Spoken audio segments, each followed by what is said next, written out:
les glaciers en général sont des super indicateurs du climat, c'est-à-dire que la vie des glaciers est organisée autour des précipitations de neige et des températures positives.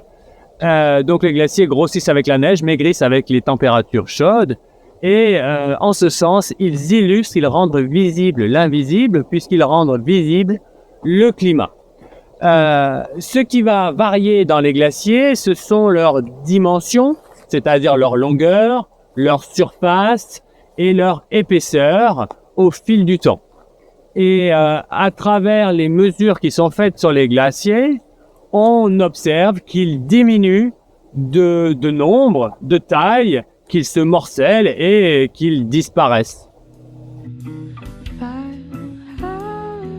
Pour les glaciers des Pyrénées, par exemple, leur surface a diminué de 90% depuis 1850.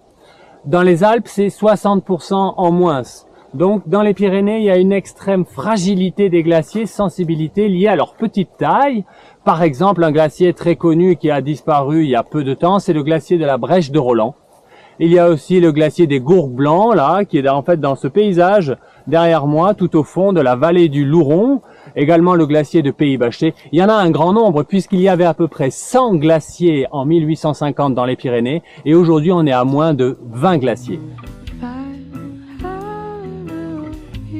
Concernant les conséquences de la fonte des glaciers dans le futur, et en fait ça a déjà commencé depuis un certain temps, donc c'est les conséquences actuelles de la fonte des glaces. Alors tout d'abord à l'échelle globale, à l'échelle planétaire, la fonte des glaciers entraîne dans certaines régions où les glaciers sont importants, un problème au niveau de la ressource en eau, avec moins d'eau pour l'agriculture, pour l'alimentation des populations.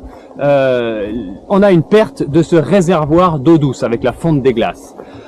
Également, la fonte généralisée des glaciers contribue à l'élévation du niveau marin, c'est-à-dire que le trait de côte des continents va être modifié et certaines régions habitées en problème lié à un problème de montée des eaux et d'inondation.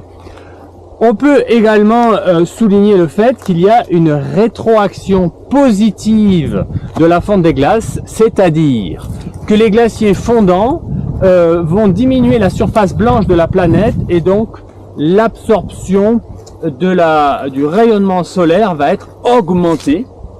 Et donc, il va faire encore plus chaud, puisque la Terre s'échauffe avec cette fonte des glaces. Concernant la conséquence de la fonte des glaces, des glaciers dans les Pyrénées, on a d'autres impacts. On a en premier lieu un impact sur la biodiversité. Les glaciers sont le symbole de la haute montagne, de ce qu'on appelle en écologie l'étage nival. Et cet étage nival est en train de disparaître, et avec tout son cortège d'espèces animales et végétales. Qu'il y a une perte de biodiversité et également un impact sur les paysages avec cette haute montagne autrefois chargée de glace, aujourd'hui totalement rocheuse, pratiquement totalement rocheuse. Donc ces paysages de cartes postales anciennes aujourd'hui ne ressemblent plus du tout à la même chose. On peut également ajouter dans ces impacts finalement la difficulté pour les alpinistes, les randonneurs d'accéder au plus haut sommet pyrénéen, puisque les glaciers faisant office de marchepied, aujourd'hui ce marchepied n'existe plus et certains itinéraires donc n'existent plus. Il n'est plus du tout possible d'emprunter par exemple du côté des Gourds Blancs, là plus haut, l'itinéraire normal d'autrefois. Comme il n'y a plus le glacier, on a une paroi infranchissable aujourd'hui présente.